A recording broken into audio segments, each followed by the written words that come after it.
ಕರ್ತನಲ್ಲಿ ಪ್ರೀತಿಯ ಆಸರ್ ಟಿವಿ ವೀಕ್ಷಕರೆಲ್ಲರಿಗೂ ಅಮೋಘ ಚರಿತ್ರೆ ಈ ಕಾರ್ಯಕ್ರಮಕ್ಕೆ ನಿಮ್ಮನ್ನು ಆತ್ಮೀಯವಾಗಿ ನಾವು ಸ್ವಾಗತಿಸ್ತೇವೆ.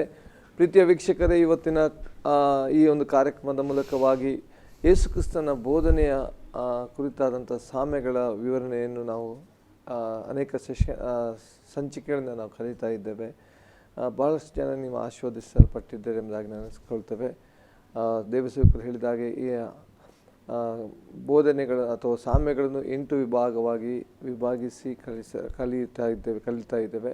ಅದರಲ್ಲಿ ಮುಖ್ಯವಾಗಿ ಈಗಾಗಲೇ 1ನೆಯ ಬೋಧನೆ ಅಥವಾ 1ನೆಯ ವಿಂಗಡಣೆ, ಅದರಲ್ಲಿ ಪರಲೋಕ ರಾಜ್ಯ ಮತ್ತು ಅದರ ಪ್ರವೇಶ ಅಥವಾ ಪರಲೋಕ ರಾಜ್ಯ ಮತ್ತು ಅದರಲ್ಲಿ ಪ್ರಾರಂಭ, ಅದರ ವಿಷಯವಾಗಿ ಕಲಿತಾ ಇದ್ದೇವೆ. ಅದರಲ್ಲಿ ಈಗಾಗಲೇ 2 ಸಾಮ್ಯಗಳನ್ನು ನಾವು ಅನೇಕ ಸಂಚಿಕೆಗಳು ಕಲಿತೆವು.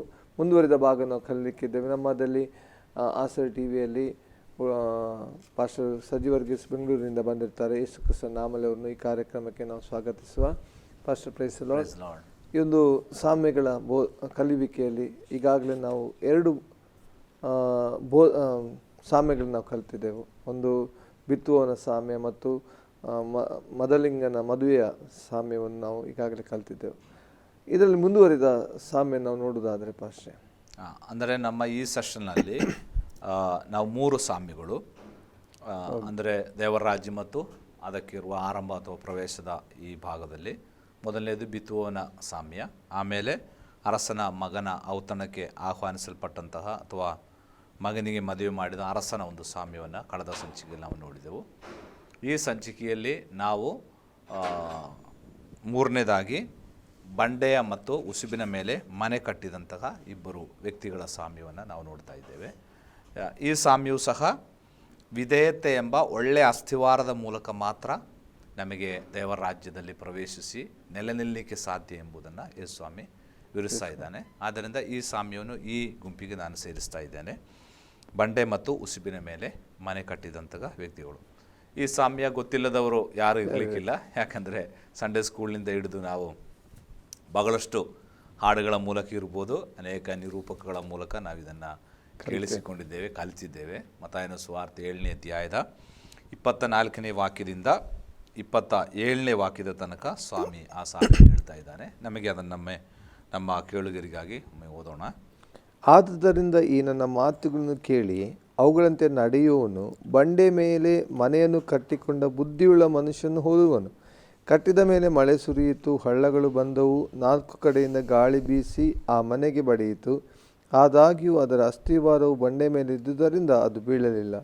ಆದರೆ ಈ ನನ್ನ ಮಾತುಗಳನ್ನು ಕೇಳಿಯೂ ಅವುಗಳಂತೆ ನಡೆಯದ ಪ್ರತಿಯೊಬ್ಬನು ಉಸುಬಿನ ಮೇಲೆ ಮನೆಯನ್ನು ಕಟ್ಟಿಕೊಂಡ ಬುದ್ಧಿಹೀನನ ಮನುಷ್ಯನನ್ನು ಹೋಲುವನು. ಕಟ್ಟಿದ ಮೇಲೆ ಮಳೆ ಸುರಿಯಿತು, ಹಳ್ಳಗಳು ಬಂದವು, 4 ಕಡೆಯಿಂದ ಗಾಳಿ ಬೀಸಿ ಆ ಮನೆಗೆ ಹೊಡೆಯಿತು. ಆಗ ಅದು ಧಡಮ್ಮನೆ ಕಡಿದುಕೊಂಡು ಬಿತ್ತು. ಯೇಸು ಸ್ವಾಮಿ ಆಡಿದಂತಹ ಈ ಸಾಮ್ಯ ಪರ್ವತ ಪ್ರಸಂಗದ ಕೊನೆಯಲ್ಲಿ, ಸರ್ಮನ್ ಆನ್ ದ ಮೌಂಟ್ ಅಥವಾ ಪರ್ವತ ಪ್ರಸಂಗ ಆರಂಭಿಸುವಂಥದ್ದು ಬಿಯಾಟಿಟ್ಯೂಡ್ಸ್ ಅಥವಾ ಭಾಗ್ಯ ವರ್ಣನೆಯಿಂದ ಆರಂಭಿಸ್ತಾ ಇದೆ. ಆತ್ಮದಲ್ಲಿ ಬಡವರಾಗಿರುವವರು ಧನ್ಯರು, ಪರಲೋಕ ರಾಜ್ಯ ನಿಮ್ಮದೇ ಎಂಬುದಾಗಿ ಹೇಳಿಕೊಂಡು ಒಂದು 7-9 ಭಾಗ್ಯ ವರ್ಣನೆಯಿಂದ ಬಿಯಾಟಿಟ್ಯೂಡ್ಸ್ ಆರಂಭಿಸ್ತಾ ಇದೆ. ಆದರೆ ಸರ್ಮನ್ ಆನ್ ದ ಮೌಂಟ್ ಕೊನೆಗೊಳ್ಳುವಂಥದ್ದು ಎಚ್ಚರಿಕೆಯಿಂದ. ಆರಂಭಿಸುವುದು ಭಾಗ್ಯಕರವಾದ ಅವಸ್ಥೆಯಿಂದ, ಆದರೆ ಕೊನೆಗೊಳ್ಳುವಂಥದ್ದು ಎಚ್ಚರಿಕೆಯಿಂದ. ಅಂದರೆ ಎಲ್ಲ ಸಂದೇಶಗಳು ಸ್ವಾಂತನದ ಮಾತುಗಳಿಂದ ಕೊನೆಗೊಳ್ಳುವುದಿಲ್ಲ, ಅದು ನಾವು ಅರ್ಥ ಮಾಡಿಕೊಳ್ಬೇಕು. ಎಲ್ಲ ಸಂದೇಶಗಳು ಎಚ್ಚರಿಕೆಯಿಂದಲೂ ಕೊನೆಗೊಳ್ಳಬೇಕಾಗಿಲ್ಲ. ಯಾಕಂದರೆ ಅದು ಸಂದರ್ಭಕ್ಕೆ ಅನುಸಾರವಾಗಿ ಸ್ವಾಮಿ ವಿವಿಧ ಸಂದೇಶಗಳನ್ನು ವಿವಿಧ ರೀತಿಯಲ್ಲಿ ಮಾತನಾಡ್ತಾ ಇದ್ದಾನೆ. ಇದು ಆರಂಭಿಸುವಂಥದ್ದು ಬಹಳ ಭಾಗ್ಯಕರವಾದ ಒಂದು ವರ್ಣನೆಯಿಂದ, ಆದರೆ ಕೊನೆಗೊಳ್ಳುವಂಥದ್ದು ಬಹಳ ದೊಡ್ಡ ಎಚ್ಚರಿಕೆಯಿಂದ. ಈ ನನ್ನ ಮಾತುಗಳನ್ನೇ ಕೇಳಿ. ಯಾವ ಮಾತು? 5, 6, 7 ಅಧ್ಯಾಯಗಳಲ್ಲಿ ಸ್ವಾಮಿ ನಿರಂತರವಾಗಿ ಹೇಳಿದಂತಹ ದೇವರ ರಾಜ್ಯದ ಕುರಿತಾಗಿ ಹೇಳಿದಂತಹ ಈ ಮಾತುಗಳನ್ನು ಕೇಳಿ ಅದರಂತೆ ನಡೆಯುವವನು ಬಂಡೆಯ ಮೇಲೆ ಮನೆಯನ್ನು ಕಟ್ಟಿಕೊಂಡ ಬುದ್ಧಿಯುಳ್ಳ ಮನುಷ್ಯನಿಗೆ ಹೋಲಿಕೆ ಆಗಿರುವನೆಂಬುದಾಗಿ. ಈ ಸಂದೇಶದ ಕೊನೆಗೆ ಬರುವಾಗ ಯೇಸು ಸ್ವಾಮಿ 2 ಮಾರ್ಗಗಳ ಕುರಿತಾಗಿ ಹೇಳ್ತಾ ಇದ್ದಾನೆ. ಆಮೇಲೆ 2 ಫಲಗಳ ಕುರಿತಾಗಿ ಹೇಳ್ತಾ ಇದ್ದಾನೆ. ಕೊನೆಗೆ 2 ಅಸ್ಥಿವಾರದ ಕುರಿತಾಗಿ ಹೇಳ್ತಾ ಇದ್ದಾನೆ. ಈಗ ಯಾಕೆ 2 ಆಪ್ಷನ್? ಯಾಕೆ ಕ್ರೈಸ್ತ ಜೀವಿತ ಯಾವಾಗಲೂ ಆಪ್ಷನಲ್. ನಮಗೆ ಯಾವುದನ್ನು ಬೇಕಾದರೆ ಆರಿಸ್ಬೋದು. ಯಾಕಂದರೆ ಮನುಷ್ಯನ ದೇವರು ಸೃಷ್ಟಿ ಮಾಡಿದ್ದು ಒಂದು ರೋಬೋಟ್ ಆಗಿ ಅಲ್ಲ, ಚಿತ್ತ ಕೊಟ್ಟು ದೇವರು ಸೃಷ್ಟಿ ಮಾಡಿದ್ದು. ನಮಗೆ ಒಂದು ವಿಲ್ ಇದೆ, ಸೆಲ್ಫ್ ವಿಲ್ ಅಂತ ನಾವು ಅದನ್ನು ಕರೀತೇವೆ. ನನಗೆ ಬೇಕಾದ್ರೆ ನನ್ನ ಚಿತ್ತದಂತೆ ಜೀವನ ಮಾಡ್ಬೋದು. ನಾವು ಆಯ್ಕೆ ಮಾಡುವಂಥ ಒಂದು ಆಪ್ಷನ್ ಕೊಟ್ಟಿದ್ದಾರೆ. ಪ್ರಾಣಿಗಳಿಗೆ ದೇವರು ಅದನ್ನು ಕೊಟ್ಟಿಲ್ಲ, ಮನುಷ್ಯನಿಗೆ ಮಾತ್ರ ದೇವರು ಅದನ್ನು ಕೊಟ್ಟಿದ್ದಾನೆ. ಆದ್ದರಿಂದಲೇ ಮನುಷ್ಯ ಇಷ್ಟು ರಿಬೆಲಿಯಸ್, ಹಠಮಾರಿಗಳಾಗಿರುವಂಥದ್ದು. ನಮಗೆ ಯಾವುದನ್ನು ಚಾಯ್ಸ್ ಮಾಡಲಿಕ್ಕೆ ನಮಗೆ ಅವಕಾಶ ದೇವರು ಯಾವತ್ತೂ ಫೋರ್ಸ್ ಮಾಡಲ್ಲ. ದೇವರು ಯಾವತ್ತೂ ನಿರ್ಬಂಧವಾಗಿ ನಮ್ಮನ್ನು ನಡೆಸುವಾತನಲ್ಲ. ನಮ್ಮ ಚಿತ್ತವನ್ನೇ ಮೀರಿಯೂ ದೇವರು ಏನು ಮಾಡುವಂಥದ್ದಲ್ಲ. ನಮ್ಮ ವಿಲ್ಲನ್ನು ಓವರ್ಟೇಕ್ ಮಾಡಿ ದೇವರು ನಮ್ಮ ಮೇಲೆ ಫೋರ್ಸ್ಫುಲಿ ಏನು ಮಾಡುವಂಥ ದೇವರಲ್ಲ. ಆದ್ದರಿಂದಲೇ ಆರಿಸುವಿಕೆ ನಮಗೆ ಕೊಟ್ಟಿದ್ದಾನೆ. ಆದ್ದರಿಂದ ದೇವರು ಯಾವಾಗಲೂ ಚಾಯ್ಸ್ ಇಟ್ಟಿದ್ದಾನೆ. 2 ಮಾರ್ಗ, ಕಿರಿದಾದ ಮಾರ್ಗ ಮತ್ತು ವಿಶಾಲವಾದ ಮಾರ್ಗ, ಯಾವುದರಲ್ಲೂ ನಮಗೆ ಹೋಗ್ಬೋದು ಚಾಯ್ಸ್ ನಮಗೆ. ಮತ್ತು 2 ಫಲಗಳು, ಕೆಟ್ಟ ಫಲ ಇದೆ, ಒಳ್ಳೆಯ ಫಲ. ಆಮೇಲೆ 2 ಅಸ್ಥಿವಾರ. ಇಲ್ಲಿ ಅಸ್ಥಿವಾರ ಬಹಳ ಮುಖ್ಯ.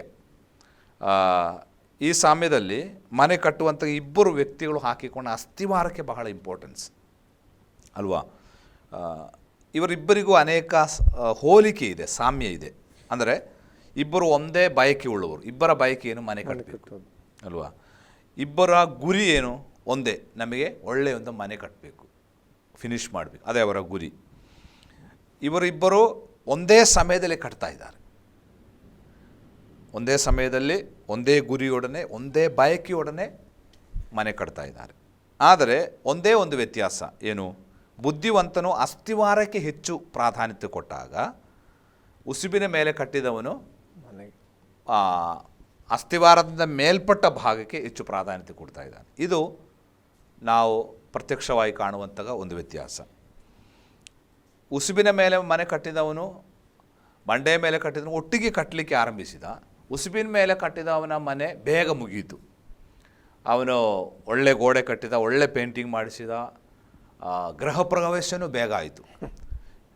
ಇವನ ಗೃಹ ಪ್ರವೇಶಕ್ಕೆ ಜನ ಬಂದಾಗ ಅವನದು ಇನ್ನೂ ಫೌಂಡೇಶನ್ ನಡೀತಾ ಇದೆ ಕೆಲಸ. ಆವಾಗ ಎಲ್ಲರೂ ಹೇಳಿರ್ಬೋದು, ಎಂಥ ಹುಚ್ಚ ಅವನು, ಅಷ್ಟು ಫೌಂಡೇಶನ್ ಯಾರಾದರೂ ಖರ್ಚು ಮಾಡ್ತಾರ? ನೋಡಿ, ಇವ ಬುದ್ಧಿವಂತ, ನೋಡಿ ಇವನು ಯಾರು ಬುದ್ಧಿವಂತ. ಇವನು ಸಣ್ಣ ಫೌಂಡೇಶನ್ ಹಾಕಿ ಒಳ್ಳೆ ಮನೆ ಕಟ್ಟಿ, ಒಳ್ಳೆ ಪೇಂಟಿಂಗ್ ಹೊಡಿಸಿ, ಜನರನ್ನ ಕಲಿಸಿ, ಒಳ್ಳೆ ಊಟ ಹಾಕಿ, ಒಳ್ಳೆ ಪ್ರವೇಶನೂ ಆಯಿತು. ಅಲ್ಲಿ ಒಬ್ಬ ಏನು ಹುಚ್ಚ, ಅವನು ಇನ್ನೂ ಅಸ್ಥಿವಾರನೇ ಮುಗಿದಿಲ್ಲ ಅಂತ ಜನ ಎಲ್ಲ ಈ ಮನುಷ್ಯನ ಮೇಲೆ ಅನೇಕ ಅಪಹಾಸ್ಯದ ಮಾತುಗಳನ್ನು ಹೇಳಿರ್ಬೋದು ಅಲ್ವಾ. ನನ್ನೊಂದು ಭಾವನೆ ನಾನು ಹೇಳ್ತಾ ಇರುವಂಥದ್ದು. ಆದರೆ ಈ ಬಂಡೆ ಮೇಲೆ ಮನೆ ಕಟ್ಟಿದ ಮನುಷ್ಯ ಬುದ್ಧಿವಂತನಾಗಲಿಕ್ಕೆ ಕಾರಣ ಏನು? ಅವನು ಆಳದಲ್ಲಿ ತೋಡಿ ಬಂಡೆಯ ಮೇಲೆ ಮನೆ ಕಟ್ಟಿದ. ಅವನು ತೋಡಲಿಕ್ಕೆ ಸಮಯ ತೆಗೆದುಕೊಂಡ ಅಲ್ವಾ. ಫೌಂಡೇಶನ್ಗೆ ಹೆಚ್ಚು ಸಮಯ ಕೊಂಡು ಆಳದಲ್ಲಿ ತೋಡಿ, ನೋಡ್ರಿ, ಆಳದಲ್ಲಿ ತೋಡಿದಂತೆ ಎಲ್ಲಿ ತನಕ ತೋಡಿದ? ಬಂಡೆ ಸಿಗುವ ತನಕ ತೋಡಿದ ಅಲ್ವಾ. ಬಂಡೆ ಸಿಗುವ ತನಕ ತೋಡಬೇಕಾದ್ರೆ ಬಹಳ ಕಷ್ಟ, ಬಹಳ ಕೆಲಸ ಇದೆ ಅಲ್ವಾ. ಎಷ್ಟು ತೋಡಬೇಕು ಅಂತ ಗೊತ್ತಿಲ್ಲ. ಬಂಡೆ ಎಲ್ಲಿ ತನಕ ಸಿಗ್ತದೋ ಅಲ್ಲಿ ತನಕ ತೋಡ್ತಾ ಇದ್ದಾನೆ ಅವನು. ಯಾಕಂದರೆ ಅವನು ಹೇಳ್ತಾನೆ, ಬಂಡೆ ಮೇಲೆ ನಾನು ಅಸ್ಥಿವಾರ ಹಾಕಬೇಕು ಅಂತೇಳಿ. ಕೆಲಸ ಜಾಸ್ತಿ, ಅದಕ್ಕೆ ಕಷ್ಟ ಜಾಸ್ತಿ, ಸಮಯ ಜಾಸ್ತಿ, ವೆಚ್ಚ ಜಾಸ್ತಿ ಅಲ್ವಾ. ಆದ್ದರಿಂದ ಯಾರು ಅಷ್ಟೊಂದು ಆಳಕ್ಕೆ ಹೋಗಲಿಕ್ಕೆ ಇಷ್ಟಪಡಲ್ಲ. ಅಂದರೆ ಕ್ರೈಸ್ತ ಜೀವಿತ ಏನು ವೆಚ್ಚ ಮಾಡಬೇಕು, ಆಳದಲ್ಲಿ ತೋಡಬೇಕು, ಕಷ್ಟಪಡಬೇಕು, ಆದರೆ ಮಾತ್ರ ಸ್ಥಿರವಾಗಿ ನಿಲ್ಲಲಿಕ್ಕೆ ಸಾಧ್ಯ. ನಾನು ಕಳೆದ ಸಾಮ್ಯದಲ್ಲಿ ಹೇಳಿದ ಪ್ರಕಾರ ಸಂತೋಷವಾಗಿ ಸ್ವಾಮಿಯನ್ನು ಸ್ವೀಕರಿಸಿ ಇದರಿಂದ ಸ್ವಲ್ಪ ದಿವಸದೊಳಗೆ ಏನಾಗ್ತಾರೆ? ಅವರು ಫಲ ಕೊಡದೆ ಅಲ್ಲ, ಬಿಸಿಲಿನ ಬೇಗೆಗೆ ಬಾಡಿ ಅವರು ನಾಶವಾಗಿ ಹೋಗ್ತಾರೆ. ಅದಕ್ಕೆ ಆಳಕ್ಕೆ ಇಲ್ಲಿ ಬಹಳ ಪ್ರಾಧಾನ್ಯತೆ ಇದೆ, ತೋಡುವುದಕ್ಕೆ ಬಹಳ ಪ್ರಾಧಾನ್ಯತೆ ಇದೆ. ಕ್ರೈಸ್ತ ಜೀವಿತ ತೋಡಿ ತೋಡಿ ಕ್ರಿಸ್ತನನ್ನು ನಾವು ಕಂಡುಕೊಳ್ಬೇಕು. ಸುಮ್ಮನೆ ಯಾರೋ ಹೇಳಿದರು ಅಂತೇಳಿ ಕ್ರಿಸ್ತನ ಮೇಲೆ ನಂಬಿಕೆ ಇಡುವಂಥದ್ದಲ್ಲ. ಅದಕ್ಕೆ ಹೊಸಾಯನ ಗ್ರಂಥ 6ನೇ ಅಧ್ಯಾಯದಲ್ಲಿ ಅಂತ ಇರುತ್ತೆ, ನೀವು ಯೆಹೋವನನ್ನು ಹುಡುಕಿ ಆತನ್ನು ಕಂಡುಕೊಳ್ಳಿರಿ ಅಂತ. ಆವರ್ತನೆಯಾಗಿ ಹುಡುಕಿ ನಾವೇನು ಮಾಡಬೇಕು? ಕಂಡುಕೊಳ್ಬೇಕು.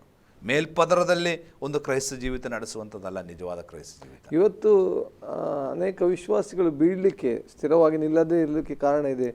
ಏನೋ ಒಂದು ವಾಕ್ಯವನ್ನು ಕೇಳಿ ಅಲ್ಲಿಂದ ಸರಿಯಾದ ಆಡಿಸ್ತಾ ಇಲ್ಲದಾಗ ಬಿದ್ದು ಹೋಗ್ತಿದ್ದಾರೆ. ಖಂಡಿತ. ಕಾರಣ ಯಾರ್ದೋ ಮಾತುಗಳ ಮೇಲೆ ನಂಬಿ, ಏನೋ ಒಂದು ಅದ್ಭುತದ ಮೇಲೆ ನಂಬಿ ಅವರು ಬಂದಿರುವಂಥದ್ದು. ಕ್ರಿಸ್ತನಲ್ಲಿ ನಾವು ಆಗಬೇಕು. ಕ್ರಿಸ್ತನನ್ನು ನಾವು ಅನುಭವಿಸಿ ಸವಿದು ನೋಡಿದರೆ ಮತ್ತೆ ಯಾರಿಗೂ ಆ ಕ್ರಿಸ್ತನಿಂದ ಅಗಲಿಸಲಿಕ್ಕೆ ಆಗುವಂಥದ್ದು. ಆದ್ದರಿಂದ ಇವತ್ತೆಲ್ಲ ಫಾಸ್ಟ್ ಯುಗವಾದ್ದರಿಂದ ಒಂದು ಸಾಧಾರಣ ಅಡಿಸ್ಥಾನ ಹಾಕಿ ಅಸ್ಥಿವಾರ ಹಾಕಿ ಅದರ ಮೇಲೆ ಕಟ್ಟಲಿಕ್ಕೆ ಶ್ರಮಿಸ್ತಾ ಇದ್ದಾರೆ. ಇನ್ನೊಂದು ವಿಶೇಷತೆ ಅಂತ ಅಂದರೆ ಈ ಅಸ್ಥಿವಾರ ಯಾರೂ ಕಾಣುವುದಿಲ್ಲ, ಅದೇ ಇನ್ನೊಂದು ಪ್ರತ್ಯೇಕತೆ. ಅಸ್ಥಿವಾರದ ಮೇಲ್ಗಡೆನೇ ಎಲ್ಲ ಕಾಣುವಂಥದ್ದು. ಈಗ ನೀವು ಮನೆ ಗೃಹ ಪ್ರವೇಶಕ್ಕೆ ಹೋಗುವಾಗ ಎಷ್ಟು ಅಸ್ಥಿವಾರ ಹಾಕಿದ್ರಿ ಅಂತೇಳಿ ಕಲ್ಲಿನ ಯಾರಾದರೂ ತೋಡಿ ನೋಡ್ತಾರಾ? ಯಾರು ನೋಡಲ್ಲ. ಅಸ್ಥಿವಾರಕ್ಕಲ್ಲಿ ಪ್ರಾಧಾನ್ಯತೆಯೇ ಇಲ್ಲ. ತೋಡೋದು ಬಿಟ್ಟು ಕೇಳಲಿಕ್ಕೆ ಹೋಗಲ್ಲ. ಎಲ್ಲರೂ ನೋಡುವಂಥದ್ದು ಯಾವುದು? ಕೋಣೆ ನೋಡ್ತಾರೆ, ವಿಸ್ತೀರ್ಣ ನೋಡ್ತಾರೆ, ಬಾತ್ರೂಮ್ಸ್ ನೋಡ್ತಾರೆ, ಅಡುಗೆ ಮನೆ ನೋಡ್ತಾರೆ, ಲಿವಿಂಗ್ ರೂಮ್ ನೋಡ್ತಾರೆ, ಮೇಲ್ಮಗಡಿಗೆ ಹೋಗ್ತಾರೆ, ಅಲ್ಲೆಲ್ಲ ನೋಡ್ತಾರೆ. ಎಷ್ಟು ಹೊರಗಡೆ ಏನು ಕಾಣ್ತಾ ಇದೆ ಅದನ್ನು ಮಾತ್ರ ನೋಡಿ ಲೆಕ್ಕ ಹಾಕ್ತಾರೆ ಅಲ್ವಾ? ಯಾಕಂದರೆ ಅಸ್ಥಿವಾರ ಕಾಣದೇ ಇರುವಂತಹ ಸ್ಥಳ, ಮಣ್ಣಿನಿಂದ ಕೆಳಮಟ್ಟಕ್ಕೆ ಇರುವಂಥದ್ದು, ಇದು ಮಣ್ಣಿನಿಂದ ಮೇಲ್ಮಟ್ಟಕ್ಕೆ ಇರುವಂಥದ್ದು. ಮೇಲ್ಮಟ್ಟಕ್ಕೆ ಇರುವುದಕ್ಕೆ ಜಾಸ್ತಿ ಪ್ರಾಧಾನ್ಯತೆ ಇವತ್ತು ಜನರು ಕೊಡುವ, ಅಂದರೆ ಕಾಣುವುದಕ್ಕೆ ಹೆಚ್ಚು ಪ್ರಾಧಾನ್ಯತೆ ಕೊಡುವುದು. ಸ್ವಾಮಿ ಹೇಳ್ತಾ ಇದ್ದಾನೆ, ದೇವರ ರಾಜ್ಯ ಎಂಬುವಂಥದ್ದು ಅಥವಾ ದೇವರ ರಾಜ್ಯದಲ್ಲಿ ಒಬ್ಬನು ವಾಸ ಮಾಡುವಂಥದ್ದು ಅವನು ಹೊರಗಡೆಗೆ ಎಲ್ಲ ಪ್ರಾಧಾನ್ಯತೆ ಕೊಡಬೇಕಾದ್ದು ಅವನು ಎಲ್ಲಿಗೆ ಕೊಡಬೇಕು? ಅದು ಇದರ ಅರ್ಥ. ದೇವರ ರಾಜ್ಯ ಕೇವಲ ಏನು ಹೊರಗಡೆಗೆ ತೋರ್ಪಡಿಕೆಗಾಗಿ ಮಾಡುವಂಥದ್ದಲ್ಲ, ಅದು ಒಳಗಡೆ ಇರಬೇಕು. ಆಂತರಿಕವಾದ ಜೀವಿತ, ಬಾಹ್ಯವಾದ ಜೀವಿತ ಬೇಡ ಅಂತ ಸ್ವಾಮಿ ಹೇಳ್ತಾ ಇಲ್ಲ. ಮನೆ ಕಟ್ಟುವಾಗ ಬರೀ ಫೌಂಡೇಶನ್ ಮಾತ್ರ ಇದ್ದರೆ ಆಗ್ತದೆ, ವಾಸ ಮಾಡೋಕ್ಕಲ್ಲ. ಮೇಲ್ಚಾವಣಿ ಬೇಕು, ಅದಕ್ಕೆ ಅಸ್ಥಿವಾರದ ಮೇಲ್ಗಡೆ ಕೆಲಸ ನಡಿಬೇಕು. ಆದರೆ ಇಂಪಾರ್ಟೆನ್ಸ್ ಯಾವುದಕ್ಕೆ? ಅಸ್ಥಿವಾರಕ್ಕೆ ನಾವು ಕೊಡಬೇಕು. ಅಸ್ಥಿವಾರ ಯಾರು ಕಾಣುವಂಥದ್ದಲ್ಲ, ಯಾರಿಗೂ ಗೊತ್ತಿಲ್ಲದ ಒಂದು ಆಳವಾದ ಕ್ರಿಸ್ತನೊಂದಿಗಿರುವ ಜೀವಿತ. ಇವತ್ತು ಪಾಸ್ಟೆ, ನಾನು ಕೆಲವೊಂದು ದೇವಸೇವಕರನ್ನು ಗಮನಿಸುವಾಗ ಇವತ್ತು ಉನ್ನತ ಸೇವಕರಾಗಿ ಇದ್ದಾರೆ, ಉನ್ನತ ಸೇವೆ ಮಾಡ್ತಾ ಇದ್ದಾರೆ.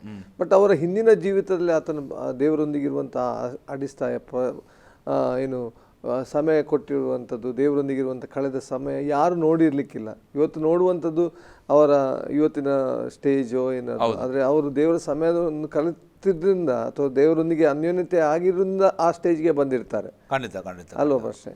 ಇವತ್ತು ಅವರು ಆ ದಿವಸಗಳಲ್ಲಿ ದೇವರೊಂದಿಗೆ ಇರುವಂಥ ಸಂಬಂಧ ಯಾರಿಗೂ ಕಾಣೋದಿಲ್ಲ. ಹೌದು, ಅಷ್ಟು ಆಳದಲ್ಲಿ ಅವರು ತೋಡಿದ್ದಾರೆ. ಹೌದು, ಈ ತೋಡುವಾಗ ಯಾರು ಬರಲ್ಲ. ಹೌದು, ನಾವು ಒಬ್ಬಂಟಿಗರಾಗಿ ತೋಡಬೇಕಾಗಿ ಬರ್ತದೆ. ದೇವರೊಂದು ಕ್ರಿಸ್ತನೊಂದಿಗೆ ಇರತಕ್ಕಂತಹ ಆ ಪರ್ಸನಲ್ ಲೈಫು ನಾವು ತೋಡಿ ನಾವೇ ಡಿಗ್ ಮಾಡಬೇಕು. ಯಾರೂ ಅಲ್ಲಿ ಹೆಲ್ಪ್ ಮಾಡೋಕ್ಕೆ ಬರಲ್ಲ.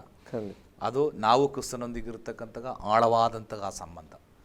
ಅದರ ಮೇಲೆ ಸ್ಥಿರವಾಗಿ ನಿಲ್ಲುವ ಏನು ಹೆಚ್ಚು ಸಮಯ ಯಾವುದಕ್ಕೆ ಉಪಯೋಗಿಸಿದರು? ಅಡಿಸ್ತಾಯಕ್ಕೆ, ಆಳಕ್ಕೆ ಉಪಯೋಗಿಸಿದರು. ಅಂದರೆ ಕ್ರೈಸ್ತ ಜೀವಿತ ಒಂದು ಒಳ್ಳೆ ಪಾಲು ಸಮಯ ಒಬ್ಬ ಭಕ್ತನು ಯಾವುದಕ್ಕೆ ಉಪಯೋಗಿಸಬೇಕು? ಯಾರು ಕಾಣದಂತಹ ಈ ರಹಸ್ಯವಾಗಿ ಕ್ರಿಸ್ತನೊಂದಿಗಿರುವ ಜೀವಿತಕ್ಕೆ ಉಪಯೋಗಿಸಬೇಕು ಅಂತ ಅದರ ಅರ್ಥ. ಆಮೇಲೆ ಎಲ್ಲರೂ ನೋಡ್ತಾರೆ, ಹೌದು ಅಲ್ವಾ? ಆಮೇಲೆ ಒಂದು ಸಮಯ ಬರ್ತದೆ. ಅದಕ್ಕೆ ನಾವು ಹೇಳುವಂಥದ್ದೇನು, ಇದು ಯಾರು ನೋಡಲ್ಲ, ಅದಕ್ಕೆ ಬೇಗನೆ ಮಾಡಿಬಿಡೋಣ ಮತ್ತು ಮೇಲ್ಗಡೆ ಎಲ್ಲ ನೋಡಲಿ ಅಂತ ಅಲ್ವಾ? ನಾವು ಬೇಗನೆ ಫೇಮಸ್ ಆಗಲಿಕ್ಕೆ, ಬೇಗನೆ ಜನರಿಂದ ತಿಳಿಯಲ್ಪಡಲಿಕ್ಕೆ ನಾವು ಶ್ರಮಿಸ್ತೇವೆ. ಹಾಗೆ ಅದು ಶಾಶ್ವತ ಅಲ್ಲ, ಅದೊಂದು ದಿವಸ ಬಿದ್ದು ಹೋಗ್ತದೆ. ಇವತ್ತು ಅನೇಕರು ನೀವು ಹೇಳಿದಾಗ ಸೇವಕರು ದೃಢವಾಗಿ ನಿಲ್ಲಲಿಕ್ಕೆ ಕಾರಣ ಅವರಿಗೊಂದು ಆಳವಾದಂತಹ ಒಂದು ಕ್ರಿಸ್ತನೊಂದಿಗೆ ಅನ್ಯೋನ್ಯತೆ, ಒಂದು ವ್ಯಕ್ತಿಗತವಾದಂತಹ ಜೀವಿತ ಇದೆ. ಅದರಲ್ಲಿ ಮಾತ್ರ ನಮಗೆ ನೆಲೆ ನಿಲ್ಲಲಿಕ್ಕೆ ಸಾಧ್ಯ. ನಾನು ಹೇಳಿದೆ, ಇವನು ಬುದ್ಧಿವಂತನಾಗಲಿಕ್ಕೆ ಕಾರಣ ಅವನು ಆಳದಲ್ಲಿ ಏನು ಮಾಡಿದ? ತೋಡಿ ಬಂಡೆ ಮನೆ ಕಟ್ಟಿದ. ಆಳದಲ್ಲಿ ತೋಡು ಅಂದರೆ ಕೆಲಸ ಜಾಸ್ತಿ, ವೆಚ್ಚ ಜಾಸ್ತಿ, ಸಮಯ ಜಾಸ್ತಿ ಅಲ್ವಾ? ಕೆಲಸ ಜಾಸ್ತಿ ಇದೆ, ವೆಚ್ಚ ಜಾಸ್ತಿ ಇದೆ, ಸಮಯವೂ ಜಾಸ್ತಿ ಬೇಕಾಗಿದೆ. ಯಾರೂ ಈ ಅಸ್ಥಿವಾರವನ್ನು ನೋಡುವುದಿಲ್ಲ ಅಂತ ನಾನು ಹೇಳಿದೆ. ಮಣ್ಣಿನ ಅಡಿಯಲ್ಲಿನ ಕೆಲಸ ಇದು, ಹೊರಗಿನ ಕೆಲಸಕ್ಕೆ ಮಾತ್ರ ಜನರು ನೋಡುವಂಥದ್ದು ಅಲ್ವಾ? ಆದ್ದರಿಂದ ಬುದ್ಧಿಹೀನ ಏನು ಮಾಡಿದ? ಜನರು ಕಾಣುವ ಹೊರನೋಟಕ್ಕೆ ಆತನು ಕೆಲಸಕ್ಕೆ ಹೆಚ್ಚಿನ ಪ್ರಾಧಾನ್ಯತೆ ಕೊಟ್ಟ. ಬುದ್ಧಿವಂತನು ಜನರು ಕಾಣದಂತಹ ಒಳಗಿನ ಭಾಗಕ್ಕೆ ಹೆಚ್ಚಿನ ಪ್ರಾಧಾನ್ಯತೆ ಕೊಟ್ಟ. ನಾವು ಯೋಚನೆ ಮಾಡಬೇಕು ಇದು ಕಲಿಯುವಾಗ, ನಾವು ಯಾವುದಕ್ಕೆ ಇಂಪಾರ್ಟೆನ್ಸ್ ಜೀವನದಲ್ಲಿ ಕೊಡ್ತಾ ಇದ್ದೀವಿ ಅಂತ. ಹೊರಗಿನ ಕೆಲಸಕ್ಕೋ ಅಥವಾ ಒಳಗಣ ಕೆಲಸಕ್ಕೋ ಅಂತ. ಹೊರಗಣ ಕೆಲಸ ಜನ ಎಲ್ಲ ನೋಡ್ತಾರೆ, ಅಪ್ರಿಷಿಯೇಟ್ ಮಾಡ್ತಾರೆ, ಜನ ಎಲ್ಲ ಬೇಷ್ ಅಂತ ಇರ್ತಾರೆ, ಒಳ್ಳೆ ಮನೆ ಕಟ್ಟಿದೆ ಅಂತ ಹೇಳ್ತಾರೆ, ಒಳ್ಳೆ ಸೇವಕರು ಅಂತ ಹೇಳ್ತಾರೆ. ಆದರೆ ಅದಕ್ಕಿಂತ ಇಂಪಾರ್ಟೆನ್ಸ್ ಯಾವುದು? ಬುದ್ಧಿವಂತನ ಏನು ಮಾಡ್ತಾನೆ? ಒಳಗಣ ಕೆಲಸಕ್ಕೆ ಪ್ರಾಧಾನ್ಯತೆ ಕೊಡ್ತಾನೆ. ಇನ್ನು ಇಲ್ಲಿ ಅಸ್ಥಿವಾರ ನಾವು ಹೇಳ್ತಾ ಇರುವಂಥದ್ದು, ಅಸ್ಥಿವಾರ ಏನು ಆ ಭಾಗ ಸರಿಯಾಗಿ ನಾವು ಅರ್ಥ ಮಾಡಿಕೊಳ್ಬೇಕು. ಈ ನನ್ನ ಮಾತುಗಳನ್ನು ಕೇಳಿ ಅವುಗಳಂತೆ ನಡೆಯುವವನು ಬಂಡೆಯ ಮೇಲೆ ಮನೆಯನ್ನು ಕಟ್ಟಿಕೊಂಡ. ನೋಡಿ, ಇಲ್ಲಿ ಅಸ್ಥಿವಾರ ಕೆಲವರು ಇದನ್ನು ತಪ್ಪಾಗಿ ವ್ಯಾಖ್ಯಾನಿಸಿ ನೋಡಿದ್ದಾನೆ, ಕ್ರಿಸ್ತನೆಂಬ ಬಂಡೆಯ ಮೇಲೆ ಮನೆ ಕಟ್ಟಬೇಕು ಅಂತ. ಆ್ಯಕ್ಚುಲಿ ಕ್ರಿಸ್ತನೆಂಬ ಮನೆಯ ಮೇಲೆ ಕಟ್ಟಲಿಕ್ಕಲ್ಲ ಇಲ್ಲಿ ಹೇಳಿರುವಂಥದ್ದು. ಹಾಗೆ ಹೇಳಿದಾರಾ? ಇಲ್ಲ. ಒಂದು ಮಾತು ಹೇಳಿ, ಆದರೆ ನಾವು ಅದನ್ನು ಏನು ಮಾಡ್ತೇವೆ, ಕ್ರಿಸ್ತನ ಬಂಡೆ ಅದೌದು, ಕ್ರಿಸ್ತನೆಂಬ ಬಂಡೆ ಮೇಲೆ ನಾವು ನಿಲ್ಲಬೇಕು. ಆದರೆ ಇಲ್ಲಿ ಈ ಕಾಂಟೆಸ್ಟ್ನಲ್ಲಿ, ಈ ಸಾಮ್ಯದಲ್ಲಿ ಕ್ರಿಸ್ತನಲ್ಲ ಬಂಡೆ. ಬಂಡೆ ಯಾರು? ಅವುಗಳನ್ನು ಮಾತುಗಳನ್ನು ಕೇಳಿ ಅವುಗಳಂತೆ ನಡೆಯುವವನು ಬಂಡೆಯ ಮೇಲೆ ಮನೆ ಕಟ್ಟಿದ್ದಾನೆ. ಇಲ್ಲಿ ವಾಕ್ಯ ಕೇಳುವವನಲ್ಲ, ವಾಕ್ಯದಂತೆ ನಡೆಯುವವನಾಗಿದ್ದಾನೆ ಬಂಡೆಯ ಮೇಲೆ ಮನೆ ಕಟ್ಟಿದವನು. ಅದು ಬಹಳ ಇಂಪಾರ್ಟೆನ್ಸ್. ಅಂದರೆ ಬಂಡೆಯ ಮೇಲೆ ಮನೆ ಕಟ್ಟುವುದಂದರೆ ವಾಕ್ಯದಂತೆ ನಡೆಯುವುದು ಅಂತ ಅದರ ಅರ್ಥ. ವಾಕ್ಯದಂತೆ ನಡೆಯುವುದು. ಎರಡು ಗುಂಪು ಜನರು ಇಲ್ಲಿ ಸ್ವಾಮಿ ಹೇಳುವಂಥ, ಒಂದು ವಾಕ್ಯ ಕೇಳುವವರು, ಇನ್ನೊಂದು ವಾಕ್ಯದಂತೆ ನಡೆಯುವವರು. ಬುದ್ಧಿಹೀನನು ಉಸುಬಿನ ಮೇಲೆ ಮನೆ ಕಟ್ಟಿದ, ಅವನು ವಾಕ್ಯ ಕೇಳಿದ, ಆದರೆ ವಾಕ್ಯದಂತೆ ನಡೆಯಲಿಲ್ಲ. ನಮಗೆಲ್ಲ ವಾಕ್ಯ ಕೇಳೋದು ಭಾಳ ಇಷ್ಟ. ಎಲ್ಲಿ ವಾಕ್ಯ ಬೋಧನೆ ಇದ್ದರೂ ನಾವು ಹೋಗ್ತೇವೆ ಕೇಳಲಿಕ್ಕೆ. ಯಾಕೆ? ವಾಕ್ಯ ಕೇಳೋದು ಒಳ್ಳೆಯದು ಅಲ್ವಾ? ಕೇಳಿದ್ರಿಂದ ಯಾವ ಪ್ರಯೋಜನ ಇಲ್ಲ ಅಂತ ಸ್ವಾಮಿ ಹೇಳುವಂಥ, ಅದರಂತೆ ನಾವು ನಡೆಯಬೇಕು. ಯಾವುದಕ್ಕೆ ಇಂಪಾರ್ಟೆನ್ಸ್ ಬುದ್ಧಿವಂತ ಕೊಟ್ಟ? ಕೇಳುವುದಕ್ಕಲ್ಲ, ಮಾಡುವುದಕ್ಕೆ. ಬುದ್ಧಿಹೀನನು ಕೇಳುವುದಕ್ಕೆ ಇಂಪಾರ್ಟೆನ್ಸ್ ಕೊಟ್ಟ, ಮಾಡುವುದಕ್ಕೆ ಇಂಪಾರ್ಟೆನ್ಸು ಕೊಟ್ಟಿಲ್ಲ. ನಾವು ಯೆಹೆಜ್ಕೇಲನ ಪ್ರವಾದನ ಗ್ರಂಥ ಪುಸ್ತಕ 33ನೇ ಅಧ್ಯಾಯ ಅದರ 30ನೇ ವಾಕ್ಯದಿಂದ ಓದುವಾಗ ಅಲ್ಲಿ ಪ್ರವಾದಿ ಇದಕ್ಕೆ ಸಂಬಂಧಪಟ್ಟಂತೆ ಒಂದು ಭಾಗ ಹೇಳ್ತಾ ಇದ್ದಾನೆ. 33ನೇ ಅಧ್ಯಾಯದ 30ನೇ ವಾಕ್ಯದಿಂದ ಓದಿ. ನರಪುತ್ರನೇ, ನಿನ್ನ ಜನರು ಗೋಡೆಗಳ ನೆರಳಿನಲ್ಲಿಯೂ ಮನೆಯ ಬಾಗಿಲುಗಳಲ್ಲಿಯೂ ನಿನ್ನ ಪ್ರಸ್ತಾಪವನ್ನೆತ್ತಿ ಪರಸ್ಪರವಾಗಿ ಒಬ್ಬರಿಗೊಬ್ಬರು ಯೆಹೋವನ ಬಾಯಿಂದ ಹೊರಟ ಮಾತೇನು ಕೇಳೋಣ ಬನ್ನಿರಿ ಎಂದು ಹೇಳಿಕೊಳ್ಳುತ್ತಿದ್ದಾರೆ. ಪ್ರಶ್ನೆ ಕೇಳುವುದಕ್ಕೆ ಬರುವ ಜನರಂತೆ ಅವರು ನಿನ್ನ ಬಳಿಗೆ ಬಂದು ನನ್ನ ಭಕ್ತರಾಗಿ ನಿನ್ನ ಮುಂದೆ ಕೂತುಕೊಂಡು ನಿನ್ನ ಮಾತುಗಳನ್ನು ಕೇಳುತ್ತಾರೆ. ನೋಡ್ರಿ, ಅವರು ಭಕ್ತರಾಗಿ ನಿನ್ನ ಮುಂದೆ ಕೂತು ನಿನ್ನ ವಾಕ್ಯಗಳನ್ನು ಏನು ಮಾಡ್ತಾರೆ? ಕೇಳ್ತಾರೆ. ಆದರೆ ಕೈಕೊಳ್ಳುವುದಿಲ್ಲ. ಕೆಳಗೆ ಓದಿ. ಬಾಯಿಯಿಂದ ಬಹು ಪ್ರೀತಿಯನ್ನು ತೋರಿಸುತ್ತಾರೆ, ಅವರ ಮನಸ್ಸೇನೋ ತಾವು ದೋಚಿಕೊಂಡದರ ಮೇಲೆ ಹೋಗುತ್ತದೆ. ಇಗೋ ನಿನ್ನ ಮಾತು ಅವರ ಎಣಿಕೆಯಲ್ಲಿ ಒಬ್ಬ ಸಂಗೀತಗಾರನು ವಾದ್ಯವನ್ನು ಜಾಣತನದಿಂದ ಬಾರಿಸಿ ಮಧುರ ಸ್ವರದಿಂದ ಹಾಡುವ ಪ್ರೇಮ ಗೀತಕ್ಕೆ ಸಮವಾಗಿದೆ. ನೋಡ್ರಿ, ಇಲ್ಲಿ ವಾಕ್ಯ ಕೇಳುವವರು ಯಾವುದಕ್ಕೆ ಹೋಲಿಸಲಾಗಿದೆ? ಒಬ್ಬ ಒಳ್ಳೆ ಹಾಡುಗಾರನು ಮಧುರ ಸಂಗೀತದಿಂದ ಹಾಡುವಾಗ ಹೇಗೆ ಪ್ರೇಕ್ಷಕರಿಗೆ ಸಂತೋಷ ಆಗ್ತದೆ, ಅದೇ ರೀತಿ ಇವತ್ತು ಜನ ವಾಕ್ಯ ಕೇಳುವಾಗ ಒಳ್ಳೆ ಸಿಂಫನಿ, ಒಳ್ಳೆ ಸಂಗೀತ ನುಡಿಸಿದಂಗೆ ಒಳ್ಳೆ ವಾಕ್ಯ. ಇವತ್ತು ಪಾಸ್ಟರ್ ಎಂಥ ಚೆನ್ನಾಗಿ ಮಾತಾಡಿದರು, ನಾವು ಈ ತನಕ ಇಂಥ ವಾಕ್ಯ ಕೇಳಲಿಲ್ಲ. ಅವರ ಕರ್ಣಪಟಗಳಿಗೆ ಬಹಳ ಇಂಪಾಗಿ ಅದು ಅನಿಸ್ತದೆ ಅಂತೆ. ಅಷ್ಟೇ, ಅದು ಬಿಟ್ಟು ಅದರಿಂದ ಯಾವ ಪ್ರಯೋಜನ ಇಲ್ಲ. ಅವರು ಕೇಳ್ತಾರೆ, ಅವರಿಗೆ ಅದು ಸಂಗೀತದಂತೆ ಇಂಪಾಗಿ ತೋರ್ತದೆ, ಚೆನ್ನಾಗಿರ್ತದೆ, ಆದರೆ ಅದರಂತೆ ಅವರು ನಡೆಯುವುದಿಲ್ಲ. ಇಲ್ಲಿ ಕೇಳುವುದರಿಂದ ಯಾವ ಪ್ರಯೋಜನವೂ ಇಲ್ಲ ಅಂತ ಸ್ವಾಮಿ ಹೇಳುವಂಥದ್ದು. ಕೇಳಬೇಕು, ನಾವು ಕೇಳದೆ ನಮಗೆ ನಡೆಯೋಕ್ಕಾಗಲ್ಲ. ಆದರೆ ಬರೀ ಅಲ್ಲಿಗೆ ನಾವು ನಿಲ್ಲಿಸಬಾರ್ದು, ಕೇಳುವುದನ್ನು ನಾವು ಅನುಸರಿಸಬೇಕು. ಒಮ್ಮೆ ಒಬ್ಬ ಸೇವಕನ ಬಳಿಯಲ್ಲಿ ಒಬ್ಬ ವಿಶ್ವಾಸಿ ಬಂದು ಕೇಳಿದ್ರಂತೆ, ಯಾಕಂದರೆ ಪಾಸ್ಟ್ರು ನ್ಯೂ ಇಯರ್ನಲ್ಲಿ ಹೇಳಿದ್ರಂತೆ, ವರ್ಷ ಮುಗಿಯೋದ್ರೊಳಗೆ ನೀವು ದೇವರ ವಾಕ್ಯ ಓದಿ ಮುಗಿಸಿದರೆ ದೇವರು ಆಶೀರ್ವದಿಸ್ತಾನೆ ಅಂತ. ಆಗ ಅವನಿಗೆ ಭಾಳ ಖುಷಿ ಆಯಿತು. ಅವನು ಓದಿ ಮುಗಿಸಿ ಅವನಿಗೆ ಯಾವ ಆಶೀರ್ವಾದ ಸಿಗಲಿಲ್ಲಂತೆ. ಬೇಜಾರಾಗಿ ಸೇವಕರ ಬಳಿಯಲ್ಲಿ ಬಂದು ಹೇಳಿದ್ರಂತೆ, ನಾನು 1 ವರ್ಷದನ್ನು 6 ತಿಂಗಳಲ್ಲೇ ಓದಿ ಮುಗಿಸಿದೆ, ಆದರೂ ಯಾವ ಆಶೀರ್ವಾದ ದೇವರು ಕೊಟ್ಟಿಲ್ಲ ಅಂತ. ಆವಾಗ ಪಾಸ್ಟ್ ಹೇಳಿದ್ರೆ, ಇನ್ನೂ 6 ತಿಂಗಳು ಇದೆಯಲ್ವ ಈ ವರ್ಷ ಮುಗಿಲಿಕ್ಕೆ, ನೀನು ಇನ್ನೊಮ್ಮೆ ವಾಕ್ಯ ಓದಬೇಕು. ಹೌದು, ಇನ್ನೊಮ್ಮೆ ಓದುವಾಗ ನೀನೊಂದು ಸಂಗತಿ ಗಮನ ಇಡಬೇಕು. ಏನು? ಅಲ್ಲಿ ನೀನು ಇದರಂತೆ ಮಾಡು ಅಂತ ಇದೆಯಲ್ಲ, ಅಲ್ಲಿ ನೀನು ನಿಲ್ಲಿಸಿ ಮಾಡಿ ಬಂದು ಮತ್ತೆ ಕಂಟಿನ್ಯೂ ಮಾಡಬೇಕು ಅಂತ ಹೇಳಿದ್ರು. ಆವಾಗ ದೇವರ ಆಶೀರ್ವಾದ ನೋಡಿ ಅಂತೇಳಿ. ನಾವು ಓದ್ತೇವೆ, ಆದರೆ ಏನು ಮಾಡಲ್ಲ. ಓದುವುದರಿಂದ ಕೇಳುವುದರಿಂದ ಯಾರಿಗೂ ಏನು ಪ್ರಯೋಜನ ಆಗಲ್ಲ. ಇವನು ಕೇಳಿದವನು, ಆದರೆ ಕಟ್ಟಿದ್ದು ಉಸುಬಿನ ಮೇಲೆ. ಕಾರಣ ಏನು? ಅವನು ಕೇಳಿ ಕಟ್ಟಿದ, ಇನ್ನೊಬ್ಬನು ಮಾಡಿ ಕಟ್ಟಿದ ಅಲ್ವಾ? ಅದರಿಂದ ಮಾಡುವುದಕ್ಕೆ ಬಹಳ ಇಂಪಾರ್ಟೆನ್ಸ್ ಸ್ವಾಮಿಯಲ್ಲಿ ಕೊಡ್ತಾ ಇದ್ದಾನೆ. ಬೈಬಲ್ ಕಲಿಯುವಾಗ ಅನೇಕರು ವಾಕ್ಯಗಳು, ಹೆರೋದನ ಬಗ್ಗೆ ನಾವು ಮಾರ್ಕನ ಸುವಾರ್ತೆ 6:20 ಓದ್ತೇವೆ. ಸ್ನಾನಿಕನಾದ ಯೋಹಾನನು ಮಾತನ್ನು ಹೆರೋದನ ಕೇಳಿ ಬಹಳವಾಗಿ ಹೆದರುತ್ತಾ ಇದ್ದನಂತೆ ಅಲ್ವಾ? ನಾವು ಅಪೊಸ್ತಲ ಕೃತಿಗಳ ಪುಸ್ತಕ 24-24ರಲ್ಲಿ ಫೆಲಿಕ್ಸನ ಬಗ್ಗೆ ನಾವು ನೋಡ್ತೇವೆ. ದೇಶಾಧಿಪತಿಯಾದ ಫೆಲಿಕ್ಸನ್ ಪೌಲನ ಮಾತುಗಳನ್ನು ಕೇಳಿ ಬಹಳ ಅವನಿಗೆ ಇಷ್ಟ ಆಯಿತು. ಆದರೆ ಏನಾದರೂ ಪ್ರಯೋಜನ ಆಯಿತಾ? ಅವರಿಗೆ ಯಾರಿಗೂ ಹೆರೋದನಿಗಾಗಲಿ ಫೆಲಿಕ್ಸನಿಗಾಗಲಿ ರಕ್ಷಣೆ ಸಿಕ್ಕಲಿಲ್ಲ. ಯಾಕೆ? ಅವರು ವಿಧೇಯರಾಗಲಿಲ್ಲ. ವಾಕ್ಯ ಕೇಳಿದರು. ವಾಕ್ಯಕ್ಕೆ ವಿಧೇಯರಾಗುವುದವನ ಏನು ಆತ್ಮಿಕ ಬೆಳವಣಿಗೆ ತಡ ಆಗ್ತದೆ, ನೀವು ಹಾಗೆ ಹೇಳಿದ ಹಾಗೆ. ಯಾಕೆಂದರೆ ಬೇಗನೆ ತಿಳಿಯಲ್ಪಡುವುದಿಲ್ಲ, ಬೇಗನೆ ಅವರು ಪ್ರಶಸ್ತರಾಗುವುದಿಲ್ಲ. ಇತರರು ಬಂದ ಉನ್ನತಿಗೆ ಅವರಿಗೆ ಬರಲಿಕ್ಕೆ ಆಗುವುದಿಲ್ಲ. ಯಾರಿಗೆ? ವಾಕ್ಯವನ್ನು ಕೇಳಿ ಅದರಂತೆ ನಡೆಯುವವನಿಗೆ. ಕಾರಣ ಅವನ ಕೆಲಸಗಳು ಜನರಿಗೆ ನೋಡಲಿಕ್ಕಿಲ್ಲ. ಯಾಕಂದರೆ ಇದು ಅಡಿಯಲ್ಲಿ ನಡೆಯುವ ಕೆಲಸ, ಮರೆಯಲ್ಲಿ ನಡೆಯುವಂಥ ಕೆಲಸ. ಬೇಗನೆ ಪ್ರಶಸ್ತಿಗೆ ಬರಲಿಕ್ಕೆ, ಜನರಿಂದ ತಿಳಿಯಲ್ಪಡಲಿಕ್ಕೆ, ದೊಡ್ಡ ಸೇವಕರಾಗಲಿಕ್ಕೆ ಏನಾಗಲ್ಲ. ಆದ್ದರಿಂದ ಜನ ಯಾವುದಕ್ಕೆ ಹೆಚ್ಚು ಪ್ರಾಧಾನ್ಯತೆ ಕೊಡ್ತಾರೆ? ಹೊರಗಣ ಕೆಲಸಕ್ಕೆ ಜಾಸ್ತಿ ಪ್ರಾಧಾನ್ಯತೆ ಕೊಡ್ತಾರೆ, ಬೇಗನೆ ತಿಳಿಯಲ್ಪಡಬೇಕು ಅಂತೇಳಿ. ನೋಡಿ, ಯೇಸುಕ್ರಿಸ್ತನ ಇದಕ್ಕೆ ಎಲ್ಲದಕ್ಕೂ ಮಾದರಿ ಅಲ್ವಾ? ಯೇಸುಕ್ರಿಸ್ತನ ಸೇವೆ 3.5 ವರ್ಷ. ಯೇಸುಕ್ರಿಸ್ತನ ಎಷ್ಟು ವರ್ಷ ಜೀವನ ಮಾಡಿದರು? 30 ವರ್ಷ ಸೇವೆ ಜೀವನ ಮಾಡಿದರು. 3.5 ವರ್ಷ ಸೇವೆ ಮಾಡಿದರು ಅಲ್ವಾ? ಯಾವುದಕ್ಕೆ ಹೆಚ್ಚು ಇಂಪಾರ್ಟೆನ್ಸು? ಅಸ್ಥಿವಾರಕ್ಕೆ ಹೆಚ್ಚು ಇಂಪಾರ್ಟೆನ್ಸಾ ಅಥವಾ ಏನು ಮೇಲ್ಚಾವಣಿಗೆ ಹೆಚ್ಚು ಇಂಪಾರ್ಟೆನ್ಸ್? ಅಸ್ಥಿವಾರ 30 ವರ್ಷ ತೋಡಿ ಕಟ್ಟಿದರು ಅವರು ಅಲ್ವಾ? ಎಲ್ಲರೂ ಹೇಳಿರ್ಬೋದು 12ನೇ ವಯಸ್ಸಿನಲ್ಲೇ ಕೆಲಸ ನಿಲ್ಲಿಸು, ಅಸ್ಥಿವಾರ ಇಷ್ಟು ಸಾಕು. ಯಾಕಂದರೆ 12ನೇ ವಯಸ್ಸಿನಲ್ಲಿ ನಿನಗೆಲ್ಲ ಗೊತ್ತಿದೆ, ಹೋಗಿ ಮೇಲೆ ಕಟ್ಟಲಿಕ್ಕೆ ಹೇಳಿದರು. ಸ್ವಾಮಿ ಹೇಳಿದ್ರು ಇಲ್ಲ, ಇನ್ನೂ 18 ವರ್ಷ ಇದೆ. ಮತ್ತೆ 18 ವರ್ಷ ಯಾವುದು? ತೋಡಿದರು, ತೋಡಿ ಅಲ್ವಾ? ಯಾರಿಗೂ ಗೊತ್ತಿಲ್ಲ. ನಜರೇತನ ಆ ಮನೆಯಲ್ಲಿ ಇದ್ದ ವಿಚಾರ 30 ವರ್ಷ ಯಾರಿಗೂ ಗೊತ್ತಿಲ್ಲ. ಏನೂ ಫೇಮಸ್ ಅಲ್ಲ ಸ್ವಾಮಿ, ಯಾರಿಗೂ ಗೊತ್ತಿಲ್ಲ. ಮರಿಯಳಿಗೆ ಗೊತ್ತು, ಯಾಕಂದರೆ ದೂತ ಹೇಳಿದ್ದಾನೆ ಇವನು ಪರಾತ್ಪರನ ಮಗನು ಅಂತ. ಬೇರೆ ಯಾರಿಗೂ ಗೊತ್ತಿಲ್ಲ. ಯಾವ ಅದ್ಭುತನೂ 30 ವರ್ಷ ಮಾಡಿಲ್ಲ, ಬರೀ ಜೀವನ ಮಾಡಿದರು.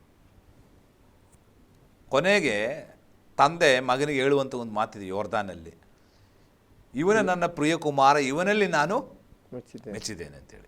ನಾವೆಲ್ಲ ಒಬ್ಬನನ್ನು ಮೆಚ್ಚಿದ್ದೇನೆ ಅಂತ ಹೇಳಿದರೆ ಯಾವನಾದೊಂದು ಕೆಲಸ ಮಾಡಿದ ಮೇಲೆ ಮೆಚ್ಚುತ್ತಾನೆ. ನಾವಾದರೆ ಶಿಲುಬೆ ಮೇಲೆ ಪ್ರಾಣ ಕೊಟ್ಟಾಗ ನಾವು ಹೇಳ್ತಾ ಇದ್ದೆವು, ತಂದೆಯ ಚಿತ್ತವನ್ನು ನೆರವೇರಿಸಿದವನೇ, ಈಗ ನಾನು ನಿನ್ನಲ್ಲಿ ಮೆಚ್ಚಿದ್ದೇನೆ ಅಂತೇಳಿ ಅಲ್ವಾ? ಹೌದು. ಆದರೆ ತಂದೆ ಹೇಳಿದ್ದು ಯಾವಾಗ? ಯಾವ ಸೇವೆನೂ ಮಾಡಲಿಲ್ಲ, ಯಾವ ರೋಗಿಯನ್ನು ಗುಣಪಡಿಸಿಲ್ಲ, ಯಾವ ಅದ್ಭುತ ಮಾಡಲಿಲ್ಲ, ಯಾವ ದೇವರಾಜ್ಯ ಸುವಾರ್ತೆನೂ ಸಾರಲಿಲ್ಲ. 30 ವರ್ಷ ಕೇವಲ ನಜರೇತಿನಲ್ಲಿ ಇದ್ದು ಜೀವನ ಮಾಡಿದ ಅಷ್ಟೇ.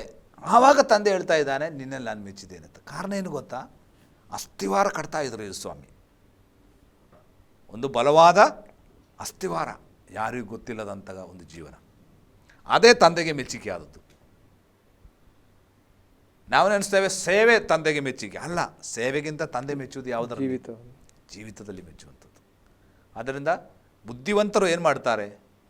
ಹೆಚ್ಚು ಪ್ರಶಸ್ತರಾಗಲಿಕ್ಕೆ, ತಿಳಿಯಲ್ಪಡಲಿಕ್ಕೆ, ಜನರ ಮುಂದೆ ಕಾಣಿಸಿಕೊಳ್ಳುವುದಕ್ಕಿಂತ ಹೆಚ್ಚು ಆಳವಾಗಿ ತೋಡಿ ತಂದೆಯ ಮುಂದೆ, ದೇವರ ಮುಂದೆ ಕಾಣಿಸಿಕೊಳ್ಳಲಿಕ್ಕೆ ಅವರು ಇಷ್ಟಪಡ್ತಾರೆ.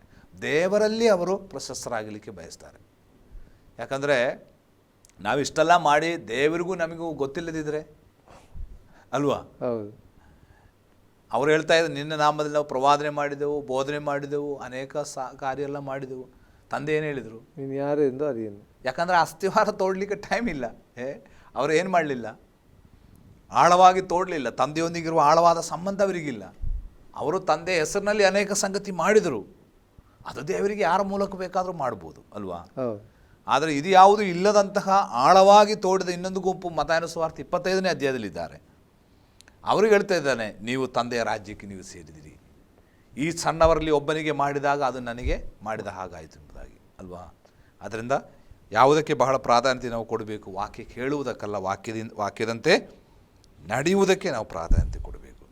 ನೋಡಿ, ಇವರಿಬ್ಬರ ಕೆಲಸದ ಬಗ್ಗೆ ನಾವು ಕೊನೆಯ ಭಾಗಕ್ಕೆ ಬರುವಾಗ, ಇಬ್ಬರ ಕೆಲಸವು ಪರೀಕ್ಷಿಸಲ್ಪಡ್ತಾ ಇದೆ. ಒಬ್ಬಂದು ಮಾತ್ರ ಅಲ್ಲ, ಇಬ್ಬರ ಕೆಲಸ ಏನಾಗ್ತದೆ? ಪರೀಕ್ಷಿಸಲ್ಪಡ್ತದೆ. ನಾವು ಏನು ಕಟ್ಟಿದ್ದೇವೆ ಅದು ಏನಾಗ್ತದೆ? ಕೊರಿಂಥಿ ಪತ್ರಿಕೆಯಲ್ಲಿ ಪೌಲ ಹೇಳ್ತಾ ಇದ್ದಾನೆ, 2 ರೀತಿಯ ಕೆಲಸ ಇದೆ, ಎರಡೂ ಬೆಂಕಿಯ ಮೂಲಕ ಹಾದು ಹೋಗ್ತದೆ ಅಂತ ಅಲ್ವಾ? ಒಬ್ಬನು ಮರ, ಹುಲ್ಲು, ಆಪು ಮೊದಲಾದಂತಹ ವಸ್ತುಗಳಿಂದ ಕಟ್ಟಿದ, ಅದು ಬೆಂಕಿಯ ಮೂಲಕ ಹಾದು ಹೋದಾಗ ಅದು ಸಂಪೂರ್ಣ ಬೂದಿಯಾಗಿ ಮಾರ್ಪಡಿತು. ಇನ್ನೊಬ್ಬನು ಬೆಳ್ಳಿ, ಬಂಗಾರ, ಅಮೂಲ್ಯವಾದ ಲೋಹಗಳಿಂದ ಕಟ್ಟಿದ, ಅದು ಬೆಂಕಿಯ ಮೂಲಕ ಹಾದು ಹೋದಾಗ ಅದು ಬೆಂಕಿಗೆ ಅದನ್ನು ಭಸ್ಮ ಮಾಡಲಿಕ್ಕೆ ಆಗಲಿಲ್ಲ ಅಲ್ವಾ? ನೋಡಿ, ಬಂಗಾರ, ಬೆಳ್ಳಿ ಮುಂತಾದದರಿಂದ ಒಬ್ಬನು ಕಟ್ಟಿದರೆ ಎಷ್ಟು ಕಟ್ಬೋದು? ಸ್ವಲ್ಪವೇ. ಬಂಗಾರಕ್ಕೆ ಇವತ್ತು ರೇಟ್ ಎಷ್ಟು ಅಲ್ವಾ? ಬಹಳ ಬೆಲೆ ಉಳ್ಳದು ಅಲ್ವಾ? ಅದೇ 1 ಗ್ರಾಮ್ ಬಂಗಾರದಿಂದ ಬೈಹುಲ್ಲು ಖರೀದಿಸಿದ್ರೆ ಎಷ್ಟು ಸಿಗ್ತದೆ? ಒಂದು ಲೋಡ್ ಸಿಗ್ಬೋದು ಅಲ್ವಾ? 1-2 ಗ್ರಾಮ್ ಬಂಗಾರದಿಂದ ಮರ ತಗೊಂಡ್ರೆ ಎಷ್ಟು ತಗೊಳ್ಬೋದು? ಬಹಳ ತಗೊಳ್ಬೋದು ಅಲ್ವಾ? ಅಂದರೆ ಬೈಹುಲ್ಲು, ಮರ, ಆಪು, ಹುಲ್ಲು ಇದೆಲ್ಲ ಬಹಳ ಜನರಿಗೆ ಕಾಣಲಿಕ್ಕೆ ಇದೆ. ಬಹಳ ಎತ್ತರದಲ್ಲಿ ಗುಡ್ಡೆ ಹಾಕಿದ್ದಾರೆ ಅದನ್ನು ಅಲ್ವಾ? ಆದರೆ ಅಷ್ಟೇ ಪ್ರಮಾಣದ ಬಂಗಾರ ತಗೊಂಡ್ರೆ ಭಾಳ ಸಣ್ಣದು, ಏನು ಪಾಕೆಟಲ್ಲೂ ಹಾಕಿದ್ರು ಕಾಣಲ್ಲ, ಅದು ಅಷ್ಟು ಸಣ್ಣದು ಅಲ್ವಾ? ಅದರಿಂದ ಎಲ್ಲರಿಗೂ ಬಯಕೆ ಏನು? ಜನ ನೋಡಬೇಕು, ಜನರ ಮುಂದೆ ಪ್ರಶಸ್ತಿ ಆಗಬೇಕು. ಅದಕ್ಕೆ ಯಾವುದಕ್ಕೆ? ಹೊರಗಣ ಸಂಗತಿಗಳಿಗೆ ಹೆಚ್ಚು ಪ್ರಾಧಾನ್ಯತೆ ಕೊಡ್ತಾರೆ. ಆದರೆ ಈ ಮನುಷ್ಯ ಏನು ಮಾಡಿದ? ಯಾರು ಕಾಣದಿದ್ರೂ ಅವನು ಆಳದಲ್ಲಿ ತೋಡಿ ಬಂಡೆಯ ಮೇಲೆ ಮನೆ ಕಟ್ಟಿದ. ಅಂದರೆ ಅದರ ಅರ್ಥ ಏನು? ಜೀವನಕ್ಕೆ ಪ್ರಾಧಾನ್ಯತೆ ಕೊಟ್ಟ. ಅದರಿಂದ ಏನಾಯಿತು? ಇಬ್ಬರ ಕೆಲಸವು ಶೋಧನೆ ಮೂಲಕ ಹಾದು ಹೋಯಿತು. ಇಲ್ಲಿನ ಶೋಧನೆ ಏನು? ನಾವು ಓದ್ತಾ ಇದ್ದೇವೆ, ಪರ್ವತಗಳು ಅಂದರೆ ಏನು, ಅಲ್ಲಿ ಮಳೆ ಬಂತು, ಮತ್ತು ಏನು, ಗಾಳಿ ಬಂತು, 4 ಕಡೆಯಿಂದ ಪ್ರವಾಹ ಬಡಿಯಿತು ಅಲ್ವಾ? 2 ಮನೆಗೂ ಒಂದೇ ರೀತಿಯ ಶೋಧನೆ, ಮೇಲಿನಿಂದ, ಕೆಳಗಿಂದ, ಬದಿಯಿಂದ ಅಲ್ವಾ? 3 ಕಡೆಯಿಂದ ಶೋಧನೆ ಬರ್ತಾ ಇದೆ. ಈ ಶೋಧನೆಯಲ್ಲಿ ಉಸುಬಿನ ಮೇಲೆ ಕಟ್ಟಿದ ಮನೆ ಏನಾಯಿತು? ಅದು ಸಂಪೂರ್ಣ ನೆಲಸಮವಾಯಿತು. ಅದರ ಬೀಳುವಿಕೆ ಬಹಳ ದೊಡ್ಡದಾಗಿತ್ತು ಅಂತ ಅಲ್ವಾ? ಆದರೆ ಬಂಡೆಯ ಮೇಲೆ ಕಟ್ಟಿದ ಮನೆಗೆ ಸೇಮ್ ಏನು ಉಂಟಾಯಿತು. ಆದರೆ ಏನಾಯಿತು? ಆ ಮನೆ ನೆಲೆ ನಿಂತಿತು. ಕಾರಣ ಏನು? ಅವನು ಅಸ್ಥಿವಾರಕ್ಕೆ ಅಂದರೆ ದೇವರ ವಾಕ್ಯದಂತೆ ನಡೆಯುವುದಕ್ಕೆ ಅವನು ಪ್ರಾಧಾನ್ಯತೆ ಕೊಟ್ಟ. ಆದ್ದರಿಂದ ಅವನನ್ನು ಬೀಳಿಸಲಿಕ್ಕೆ ಈ ಪರಿಶೋಧನೆಗೆ ಆಗಲಿಲ್ಲ ಎಂಬುದನ್ನು ನಾವು ಕಲಿಯುತ್ತೇವೆ. ಈ 2 ಮನೆಗೂ ವಿಸ್ತೀರ್ಣ, ಈ 2 ಮನೆಯ ಏನು ಸೌಕರ್ಯ, 2 ಮನೆ ನೋಡಲಿಕ್ಕೆಲ್ಲ ಒಂದೇ ರೀತಿಯಲ್ಲಿ ಇರ್ತದೆ ಹೌದಲ್ವಾ? ಆದರೆ ಫೌಂಡೇಶನ್ ಆಳದಲ್ಲಿರುವತಕ್ಕಂಥ ಮನೆ ಅದು ಪ್ರತಿಕೂಲಕ್ಕೆ ಅದನ್ನು ಬೀಳಿಸಲಿಕ್ಕೆ ಸಾಧ್ಯವಾಗಲಿಲ್ಲ. ಅಷ್ಟೇ. ಒಂದು ಕೊನೆಯ ಒಂದು ಪ್ರಶ್ನೆ, ಈಗಾಗಲೇ ಟೈಮ್ ಆಯಿತು. ಈಗ ಪ್ರತಿಯೊಂದು ಜೀವಿತದಲ್ಲಿ ಒಂದು ಹೋರಾಟ ಅಥವಾ ಶೋಧನೆ ಎಂಬುದು ಇದೆ ಅಲ್ಲ? ಖಂಡಿತ ನಾವು ಜಯಿಸಲೇಬೇಕಾಗ್ತದೆ ಅಲ್ವಾ? ಖಂಡಿತ. ಇವತ್ತೆಷ್ಟೋ ಕಡೆಗೆ ನಾವು ಟೀಚಿಂಗ್ ಕೇಳಿದ್ರೆ ಹೋರಾಟ ಇಲ್ಲ, ಸಮಸ್ಯೆ ಇಲ್ಲ ಎಂಬುದಾಗಿ. ಅದು ಎಷ್ಟು ಮಾತ್ರಕ್ಕೆ ಸತ್ಯವಾದದ್ದು? ಅದು ಸತ್ಯವೇದ ಹೇಳ್ತಾ ಇದೆ, ನೀತಿವಂತನಿಗೆ ಸಂಭವಿಸುವ ಕಷ್ಟಗಳು ಅನೇಕವಿದೆ ಅಂತ. 34ನೇ ಕೀರ್ತನೆ ದಾವೀದನು ಹೇಳ್ತಾ ಇದ್ದಾನೆ ಅಲ್ವಾ? ನೀತಿವಂತನಿಗೆ ಕಷ್ಟ ಬರಲ್ಲ ಅಂತ ಅಲ್ಲ, ನೀತಿವಂತನಿಗೆ ಸಂಭವಿಸುವ ಕಷ್ಟ ಅನೇಕ, ಅವರಿಗಿಂತ ಜಾಸ್ತಿ ನಮಗೆ ಅಂತ ಅನೇಕ ಇದೆ. ಆದರೆ ಅಲ್ಲಿಗೆ ಆ ವಾಕ್ಯ ಮುಗಿದಿಲ್ಲ. ಆದರೂ ನೆಕ್ಸ್ಟ್ ವಾಕ್ಯ ಏನು ಹೇಳ್ತಾ ಇದೆ? ಯೆಹೋವನು ಅವುಗಳೆಲ್ಲವುಗಳಿಂದ ಬಿಡಿಸ್ತಾನೆ ಅಂತ ಅಲ್ವಾ? ಸ್ವಾಮಿ ಏನು ಹೇಳಿದ್ದು? ಲೋಕದಲ್ಲಿ ನಿಮಗೆ ಕಷ್ಟ ಇಲ್ಲ ಅಂತ ಅಲ್ಲ, ಲೋಕದಲ್ಲಿ ನಿಮಗೆ ಕಷ್ಟ ಇದೆ, ಆದರೆ ನಾನೇನು ಮಾಡಿದ್ದೇನೆ? ನಾವು ಜಯಿಸಿದ್ದೇನೆ. ಏನದರ ಅರ್ಥ? ನಾನು ನಿಮ್ಮ ಹಾಗೆ ಕಷ್ಟವನ್ನು ದಾಟಿ ಬಂದವನು, ನಾನು ಅದನ್ನು ಜಯಿಸಿದ್ದೇನೆ, ನಿಮಗೂ ಆ ಕಷ್ಟವನ್ನು ಜಯಿಸಲಿಕ್ಕೆ ಸಾಧ್ಯ ಅಂತ ಸ್ವಾಮಿ ಹೇಳ್ತಾ ಇದ್ದಾನೆ. ಕಷ್ಟ ಇಲ್ಲ ಅಂತ ಅಲ್ಲ. ಕ್ರೈಸ್ತಜೀವಿ ನನ್ನನ್ನು ಹಿಂಬಾಲಿಸಿದರೆ ನಾನು ಹೋದ ಹಾದಿಯಲ್ಲಿ ನೀವು ಬರಬೇಕು. ಯೇಸು ಸ್ವಾಮಿಯ ಹಾದಿ ಏನಾಗಿತ್ತು? ಹೂವಿನ ಹಾದಿ ಆಗಿರಲಿಲ್ಲ, ಮುಳ್ಳಿನ ಹಾದಿಯಾಗಿತ್ತು. ನಮಗೂ ನಾವು ಶಿಲುಬೆಯನ್ನು ಹೊತ್ತುಕೊಂಡು ಆತನ ಹಿಂಬಾಲಿಸುವಾಗ ಅದೇ ಹಾದಿ ನಮಗೂ ಇರುವಂಥದ್ದು. ಆದರೆ ದೇವರು ಕೈ ಬಿಡಲ್ಲ, ದೇವರು ಅದರಲ್ಲಿ ನಮಗೆ ಜಯ ಕೊಡ್ತಾರೆ. ಖಂಡಿತ. ಅದು ಸ್ವಾಮಿ ನಮ್ಮಿಂದ ಬಯಸುವಂಥದ್ದು. ಪರೀಕ್ಷೆ ಅಥವಾ ಹೋರಾಟ ಇಲ್ಲದೆ ನಮ್ಮ ಜೀವಿತ ನಮಗೆ ದೇವರು ಪರೀಕ್ಷೆ ಅದರ ಮೌಲ್ಯತೆ ಹೇಗೆ ತಿಳ್ಕೊಳ್ಳಿಕ್ಕೆ ಸಾಧ್ಯ? ಹೌದು. ಈಗ ಬಂಗಾರವನ್ನು ನಾವು ಏನು ಒರೆಸಿ ನೋಡಿದರೆ ತಾನೇ ಅದು ಒರಿಜಿನಲ್ ಡೂಪ್ಲಿಕೇಟ್ ಗೊತ್ತಾಗುವುದು. ಅದಕ್ಕೆ ಪೇತ್ರರು ಯಾಕೊಬ್ಬರೆಲ್ಲ ಬಂಗಾರವನ್ನು ಪುಟಕ್ಕೆ ಹಾಕಿ ಏನು ಶೋಧಿಸುವ ಹಾಗೆ ನಂಬಿಕೆಗುಂಟಾಗುವ ಪರಿಶೋಧನೆ ಅಂತ. ಆ ಪರಿಶೋಧನೆ ಮೂಲಕವೇ ನಾವು ಏನು ನಿಜನ ಫೇಕೋ ನಕಲಿ ಅಂತ ಅರ್ಥ ಆಗುವಂಥ. ಅದರಿಂದ ಪ್ರತಿಯೊಬ್ಬರೂ ಪರೀಕ್ಷಿಸಲ್ಪಡಲೇಬೇಕು. ಪ್ರತಿಯೊಬ್ಬರಿಗೂ ಈ ಶೋಧನೆ ಇದೆ, ಮೇಲಿನಿಂದ ಕೆಳಗಿಂದ ಬದಿಗಳಿಂದ ಹೊಡೆತ ಬರ್ತದೆ. ಆದರೆ ನಾವು ವಾಕ್ಯದಂತೆ ನಡೆಯುವರಾದರೆ ಯಾವ ಪ್ರತಿಕೂಲಕ್ಕೂ ನಮ್ಮನ್ನು ಶೋಧಿಸಲಿಕ್ಕಾಗಲ್ಲ. ಆಮೇಲೆ ಪ್ರೀತಿಯ ವೀಕ್ಷಕರೇ, ನಿಜವಾಗಿ ಇವತ್ತು ನಾವು ಅಡಿಸ್ಥಾಯದಲ್ಲಿ ಕಟ್ಟಲ್ಪಟ್ಟಂಥ ಅಥವಾ ಸ್ಥಿರವಾದಂಥ ಒಂದು ಬಂಡೆ ಮೇಲೆ ಕಟ್ಟಲ್ಪಟ್ಟಂಥ ಮನೆಯಾಗಿರೋಣ. ನಮ್ಮ ನಂಬಿಕೆ ಜೀವಿತ ಅದು ಸ್ಥಿರವಾಗಿರ್ತದೆ. ಹೋರಾಟ ಸಮಸ್ಯೆಗಳು ಬರುವಾಗ ನಾವು ಎಡವದೆ ಕ್ರಿಸ್ತನಲ್ಲಿ ದೃಢವಾಗಿ ನಿಲ್ಲಲಿಕ್ಕೆ ಸಾಧ್ಯವಾಗ್ತದೆ ಎಂಬುದಾಗಿ, ವಾಕ್ಯವನ್ನು ಕೈಕೊಂಡು ನಡೆಯುವನು ಮಾತ್ರನೇ ಎಂಬುದಾಗಿ ದೇವಸೇವಕರು ಹೇಳಿದರು. ಇವತ್ತು ನಮ್ಮನ್ನು ವಾಕ್ಯದ ಕೆಳಗೆ ತಗ್ಗಿಸಿಕೊಳ್ಳೋಣ ಎಂಬುದಾಗಿ ಹೇಳುತ್ತಾ ನಮ್ಮ ಇವತ್ತಿನ ಕಾರ್ಯಕ್ರಮ ನಾವು ಮುಗಿಸಲಿಕ್ಕೆ ಬಯಸ್ತೇವೆ. ನಮ್ಮದಲ್ಲಿ ಆಸರೆ ಟಿವಿಯಲ್ಲಿ ಬಂದು ವಿಸ್ತಾರವಾಗಿ ಈ ಒಂದು ಅಮೋಘ ಚರಿತ್ರೆಯಲ್ಲಿ ಸಾಮ್ಯ, ಬಂಡೆ ಮತ್ತು ಉಸುಬಿನ ಕುರಿತಾದ ಕಟ್ಟಿದ ಮನೆಯ ಕುರಿತಾದಂಥ ಸಾಮ್ಯದ ವಿವರಣೆ ಹೇಳಿದಂಥ ದೇವಸೇವಕರಿಗೆ ಆಸರೆ ಟಿವಿ ಪರವಾದಂಥ ವಂದನೆಗಳು. Praise the lord. ಮುಂದಿನ ಸಂಚಿಕೆಯಲ್ಲಿ ಇನ್ನೊಂದು ಸಾಮ್ಯದೊಂದಿಗೆ ನಿಮ್ಮ ಮುಂದೆ ಬರಲಿಕ್ಕಿದ್ದೇವೆ. ಅಲ್ಲಿವರೆಗೆ ನಿಮ್ಮ ನೆಚ್ಚಿನ ಆಸರೆ ಟಿವಿಯನ್ನು ವೀಕ್ಷಿಸ್ತೀರಿ. ವಂದನೆಗಳು.